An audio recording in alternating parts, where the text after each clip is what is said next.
Bonjour et bienvenue dans la vidéo de présentation de Rolltime, la plaine des bourdonnements, le tout premier jeu de Collective Adventure. Alors Rolltime, c'est une boîte d'initiation aux jeux d'aventure, aux jeux de rôle, qui est composée de 5 épisodes prêts à jouer et qui permet une immersion dans l'univers fascinant des insectes pollinisateurs.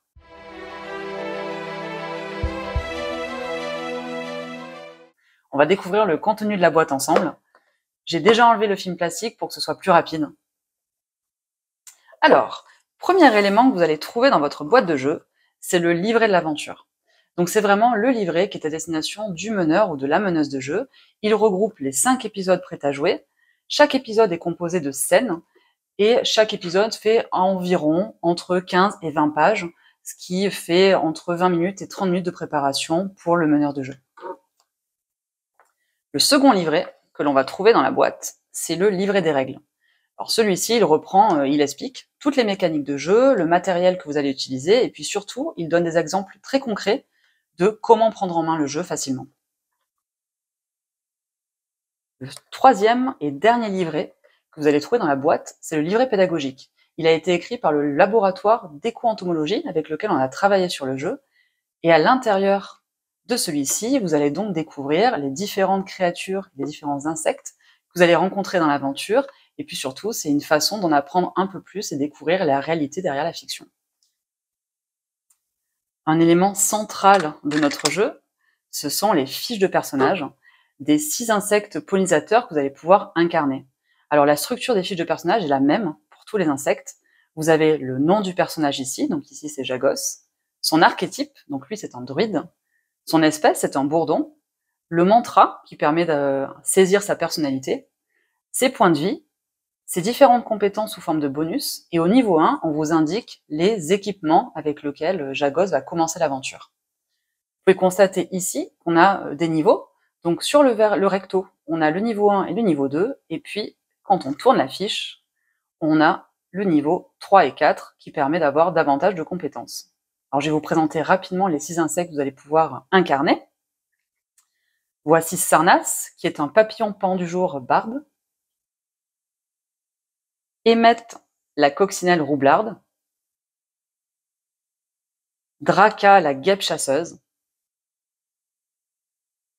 Griselle, qui est une mouche sorcière. Et enfin, Hétor, qui est un guerrier scarabée ou une cétoine dorée. Vous avez un 7e insecte qui a été débloqué dans le cadre de la campagne de financement participatif sur Ulule et qui est un insecte que vous allez pouvoir jouer en mode expert. Donc on est ici sur un morosphinx ou un papillon colibri.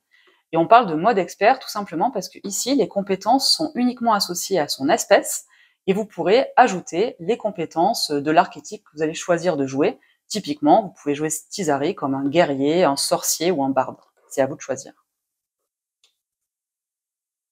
Un autre élément du jeu qui est central, c'est la carte de la région d'Aristée. Donc toute l'aventure se déroule dans cette vaste région sauvage. Vous allez également pouvoir retrouver 10 scènes immersives qui vont permettre au meneur ou à la meneuse de jeu de pouvoir proposer une illustration visuelle de l'histoire qu'elle raconte pour faciliter l'immersion des joueurs. Alors je vous montre uniquement la première, sinon on risque le spoil. Un autre élément qui est très intéressant comme aide de jeu pour le meneur ou la meneuse de jeu, ce sont les cartes créatures. Vous en avez 12 dans la boîte. Je vous montre ici celle de la punaise arlequin. Donc au recto, vous pourrez montrer aux joueurs justement l'illustration de la créature qu'ils vont être amenés à rencontrer ou à combattre. Et au verso, on a une petite fiche de personnage qui permet justement de l'incarner avec des actions, sa description, les points de vie adaptés au nombre de joueurs autour de la table, et puis ses compétences également sous forme de bonus. Comme je vous le disais, il y en a 12 dans la boîte, je ne vous les montre pas toutes, également pour garder un peu le suspense. Et voici d'autres cartes qui vont être utiles dans le jeu, ce sont des cartes indices, donc ça peut être des puzzles, des aides visuelles, des énigmes, ça va dépendre de l'épisode et de l'histoire. Enfin, avant-dernier élément que vous allez trouver dans la boîte, ce sont les cartes actions. Il y en a 112. Je les ai laissées dans le film plastique. Mais le principe, c'est que vous avez des dos qui sont adaptés en fonction de l'espèce que vous allez incarner. Et dans la boîte, il y a 3 types de cartes. Donc vous allez avoir des cartes équipements. Typiquement ici, on a l'arc de chasse de Draka, la guêpe chasseuse. Les cartes équipements permettent de débloquer des cartes actions qui vont pouvoir notamment être jouées pendant les phases de combat. Le dernier type de cartes, c'est les cartes objets qui peuvent être trouvées par les joueurs ou qui peuvent être directement données par le ou la MJ.